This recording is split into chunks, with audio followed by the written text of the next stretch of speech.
Last night I was walking down my street and I saw a pile of trash. An apartment had been cleared out, probably an old woman's. Her belongings, things no one wanted, left for garbage pickup in the morning. Among the trash, this caught my eye. At first, I thought it was just a piece of Judaica I could hang in my apartment, but it's more than that. It's an artifact of Jewish magic. On the front is Rabbi Ḥayyim Pinto. The acronym identifies him as a miracle worker. Rabbi Pinto lived in Essaouira on Morocco's Atlantic coast. At the time, Essaouira was a major Jewish center. Jews were traders, intermediaries, and court merchants. Rabbi Pinto was the leader of the community, a tzaddik known for extreme compassion and believed to bring about miracles through prayer.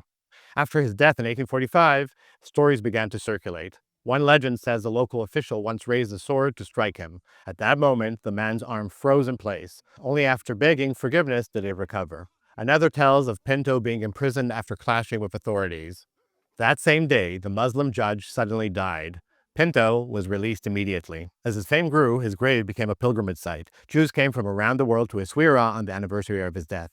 Hanging his image in the home was believed to bring his protection inside, but the real story isn't on the front, it's on the back. This is an amulet, specifically one meant to protect women and newborns at childbirth. In pre-modern Morocco, childbirth was one of the most dangerous moments in life.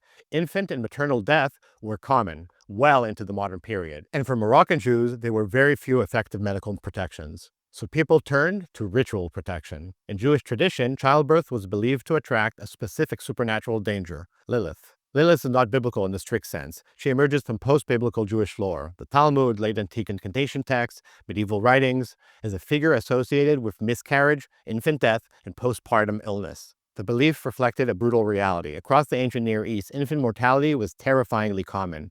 Many cultures imagined unseen forces attacking mothers and newborns. Jewish communities gave that danger a name. Lilith was believed to strike infants in their first days of life and to endanger women during childbirth, the moment when a household was most exposed. And Jewish communities didn't respond with abstract theology. They responded with countermeasures. One of those countermeasures is the raised hand you see here.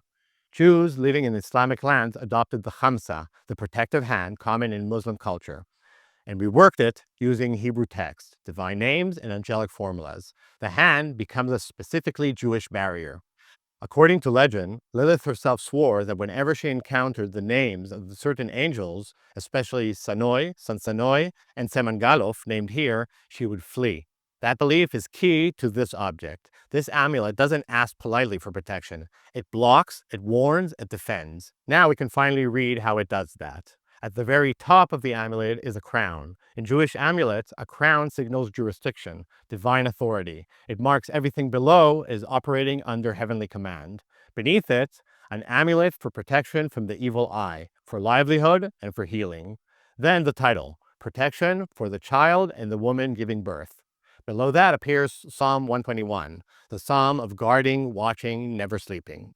Only after grounding itself in scripture does the amulet move to actual defense. The evil eye isn't a demon. It's not witchcraft. It doesn't require intention. It's the danger of exposure, of being seen too much, admired, envied, noticed at the wrong moment. A woman in childbirth is maximally exposed. That's where the evil eye is believed to operate. That's why the incantation lists every kind of eye, male, female, young, old, wide, narrow. It's not poetry. It's containment. The text commands harmful gazes and places them beneath God's eye, the one that never sleeps. At the center is the hand. Inside it is the text. The text doesn't make any sense, and that's intentional. These letter clusters aren't meant to be read. Meaning isn't the goal. Function is. What humans can't understand, harmful forces can't navigate. The hand doesn't pray, it blocks. Below is a dense protective diagram, not symbolic, but functional. A lock, not a picture. On the right, Adam, Abraham, Isaac, Jacob. On the left, Eve, Sarah, Rebecca, Leah. Human lineage surrounding the vulnerable center. Beneath the men, the angels, drawn inward. Beneath the women, Lilith and her cohort, forced outwards. The verse, "You shall not suffer a witch to live," appears forward and backward, sealing the boundary.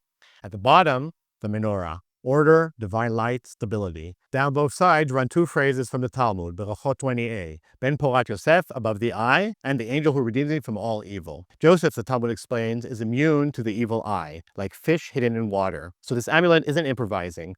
It's activating rabbinic precedent. It placed his mother and child under Joseph's protection, not through medicine, not through superstition alone, but through text. What I pulled out of the trash wasn't just a forgotten object. It was a complete protective system. Bible, Talmud, angels, folklore fused into a single artifact. A reminder of a Jewish world where childbirth was perilous, medicine was limited, and survival depended on texts, symbols, and belief. Not theology, not superstition. Just Jewish culture using the tools it had to survive. Now you know.